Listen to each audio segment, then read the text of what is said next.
Hey everybody, Karen here, the Unpinned Creative at Unpinned Creative. Welcome back and thank you so much for being here today. I'm just sharing with you a few of my latest journal makes. Most of these are naked journals, so it'll be a nice and quick flip through for you.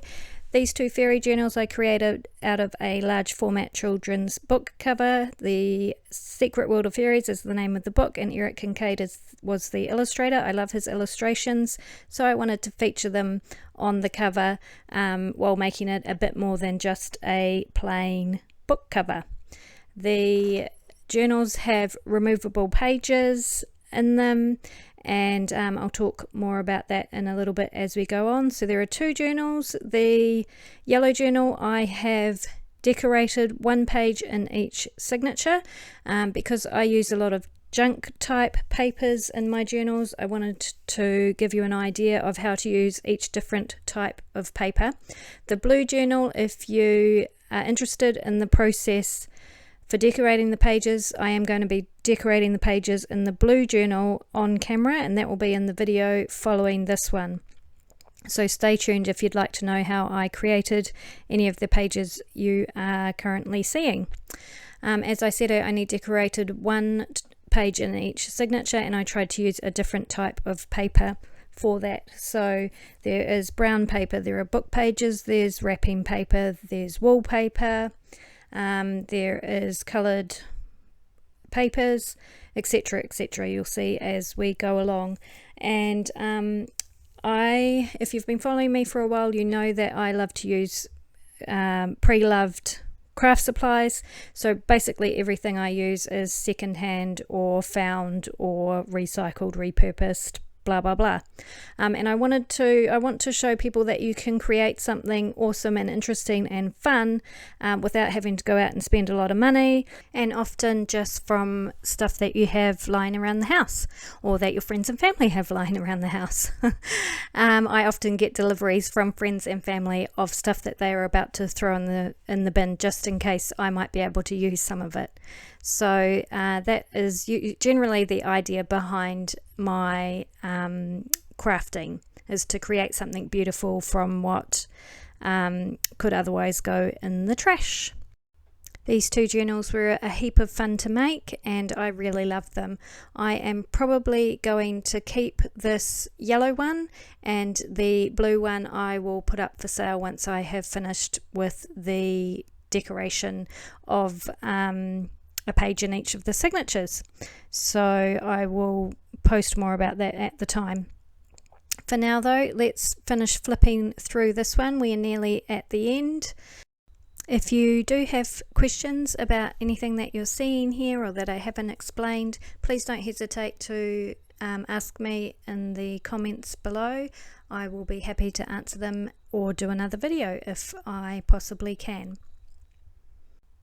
So this page that we're looking at now is a piece of wrapping paper, Care Bear wrapping paper actually, and I have just made two little corner tucks on this page and a journaling card to go inside. Then we've got some more plain papers, that's wallpaper, that's a book page. This is the other side of the wrapping paper, brown paper, etc. This is a little tuck I made on a brown paper bag, a page from it that was made from a brown paper bag. Just has a piece of note paper in there in the little pocket. I have used some flower fairy pages to decorate throughout, and where possible have included the description of the flower fairy. So you'll see on this card here there is the flower fairy on the front, and then on the back is the name of that flower fairy and its description, because I love that usually just as much as the image. And this is just a tag with a little pocket and some vintage tickets, a little flip for journaling, just a collage there, and we are at the end of this journal. So that's the yellow fairy journal. That's the one I'll probably be keeping. This is the blue fairy journal, and this is the one that I will be decorating the pages on camera in the next video. You'll see that I have paper clips marked already for the pages that I'm going to be decorating. I'm just going to do it exactly the same as I did the other one so that you can see that process. And now we're going to move on to the other journals I have to show you today. They're all naked journals, so it'll be a much quicker flip through. This first one I created from a vintage geology book, New Zealand Geology, Rocks and Things.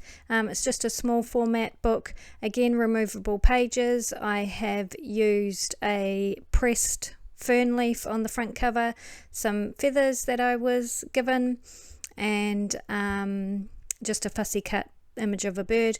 The pages are my usual kind of trashy pages, brown paper, wrapping paper, coloured paper, etc, etc. Very blank, ready to be decorated, and that is available in my shop now. This is another journal I worked on recently. I used a discarded diamond painting of the kitten there, and then I used faux silk flowers and popped a little goldfish on the back. There are two little cat buttons hanging from the spine, and I love it. I think it's really cute. Again, the pages, it's not decorated at all, just blank pages. These ones, there's wrapping paper, plain paper, etc. And I use book pages, and the book pages have been covered in tissue, and which have a really nice texture to them and would make a great background for some awesome decorating. You can see here, this is what I mean by removable pages. You just slide them out, and then you can slide them back in. I'm making it look difficult, but it's not really. Really fun and easy to do, so it's great for doing all your inking, stitching, stenciling, etc. Don't put any 3D elements on the page. You will need to do that when the page is in the book, otherwise you won't be able to get it back in. So that's just a quick tip there. I will show you when I decorate that other fairy journal how to put the pages in and stuff like that as well. So just a really quick flip through here of the blank pages in this journal.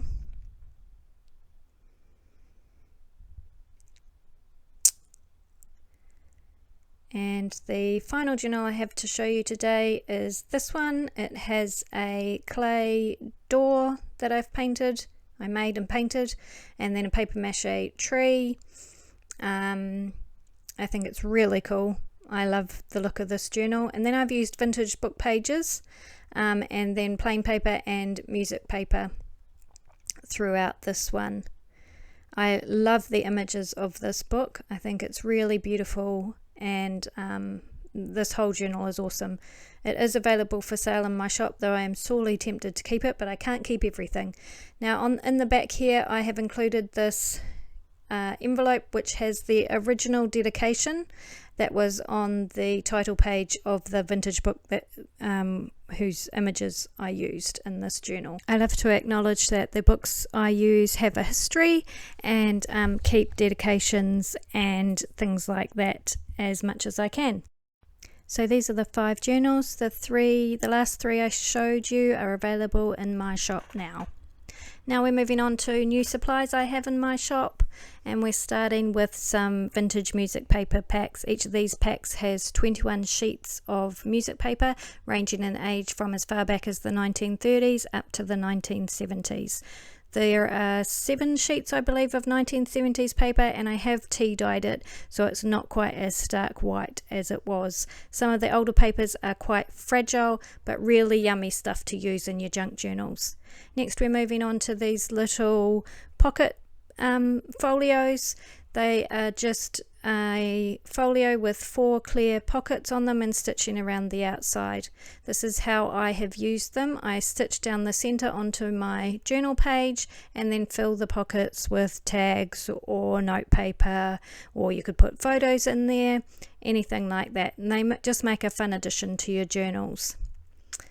The next thing that I have available in the shop at the moment are film negative strips. These are authentic film negative strips. I have some longer strips which are about 20 centimeters, and then the shorter film ends. So the film ends I use as tabs on a page or at the top of tags, and then the longer strips I cut down. Here I have stamped with some white ink.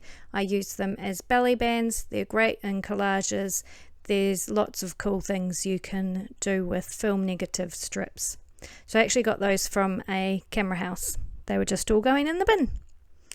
So I use everything I can find, as you know by now, surely. Alright, next we've got vintage tickets. These are authentic vintage tickets. I have quite a few of those. I think they come in packs of 20 or 50, and you'll just get an assortment of them. And some of the ways that I use vintage tickets are as page tabs, as I have done here. You can make little clusters out of them, as I did there on the left, belly bands, and use them in collage. Here's a little paper clip I made with some. Lots of different things we can do with vintage tickets. They're also really cool just tucked into a pocket, as you saw in the fairy journal that I just showed you. And now we have these clear pockets. These are really cool and handy to have. There's 2 different sizes in a pack, 5 of the larger square shaped ones and 4 of the smaller, more rectangle ones. Now they are, some of them are sealed on 3 sides, some of them will only be sealed on 2 or 1 side, but it really doesn't matter when you're using them. This is how I have used them. The smaller one I made a tag and then a journaling card with the bigger one. Then I've also used them, glued them one onto the page to make a tuck spot, which I think looks really cool. I love how that page turned out. Just one thing to note, if you are overseas and wanting to purchase from my shop, shipping is hideously overpriced at the moment. I have added a option on the international shipping, which is an on-hold option, and it won't charge you shipping. If you choose that, I will then get an exact quote for your shipping rather than the prices that appear automatically on the website. So please do that, and then you only get charged exactly what it's going to cost me to send. So that's it for today. Thanks so much for joining me, and I will see you in the next one.